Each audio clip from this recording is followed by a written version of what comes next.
and American workers have access to these good jobs. And I yield back. Gentleman's time has expired. Gentlelady from Colorado. Thank you, Mr. Speaker. I yield myself 5 minutes. Gentlelady is recognized for 5 minutes. Thank you, Mr. Speaker. Mr. Speaker, Congress needs to get going. We were sworn in over a month ago now, when the highest priority in this country, everybody agrees, is creating jobs. And frankly, with unemployment still hovering around 9%, we have no time to waste dithering around, arguing about what we should do. This resolution does not do one thing to create one job. So once again, what are we doing? We're standing on the House floor, debating for 9.5 hours, wasting the American people's time, which is time we could be using to sit down on a bipartisan basis and bring jobs, investment, and growth to this country.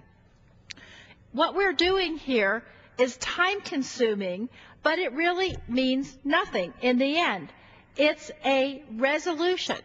It's a resolution that directs certain standing committees to look at regulations and to decide if they think that it has some impact on jobs. It lists a number of matters for consideration.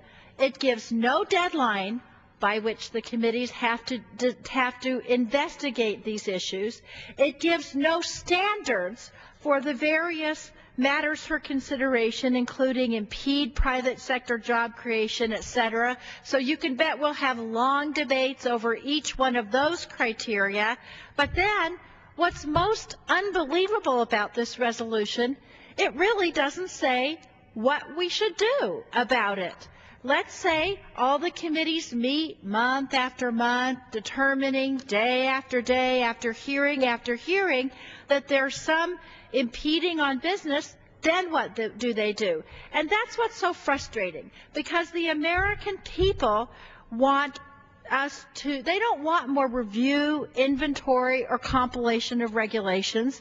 They want their families to have jobs. And so that's why we really need to sit down and talk about how will we create jobs. This resolution won't save one home from foreclosure. It won't help repair one crumbling bridge or potholed road. It won't extend a mile of broadband. It won't ensure one school lunch for our children or provide a patient greater access to hospitals or doctors. It won't do any of that.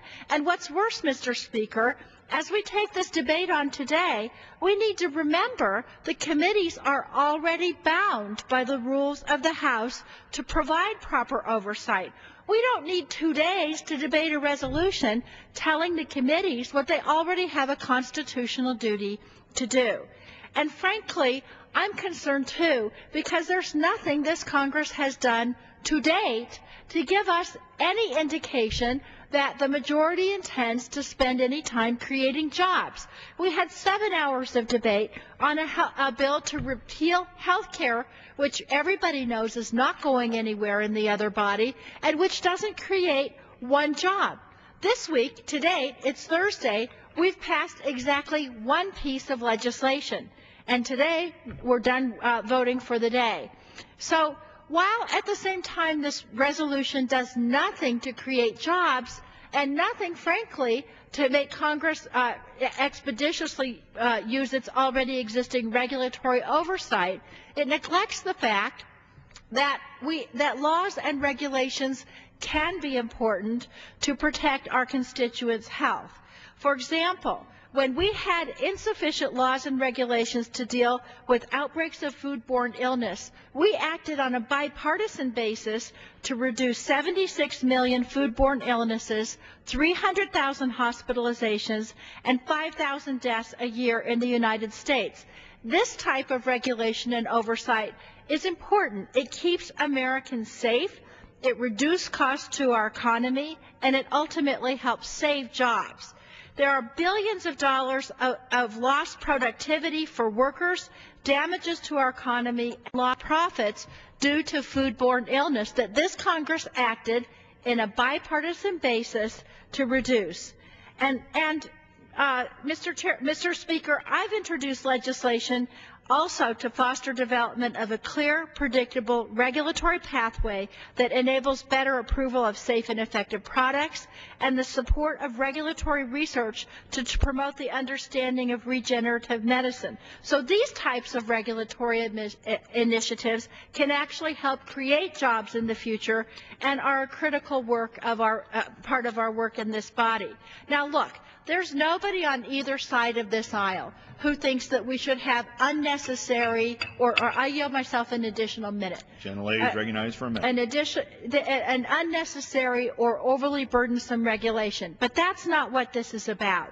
We have a long history of regulatory review, and we can do that without spending 9 hours debating a resolution like this.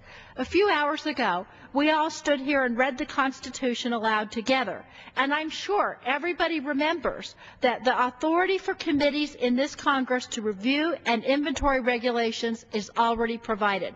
So I would suggest, Mr. Speaker, that what we do is we bring this debate to an end, that we go and focus on, are there regulations we can repeal, but then we really focus on what the American people want us to talk about.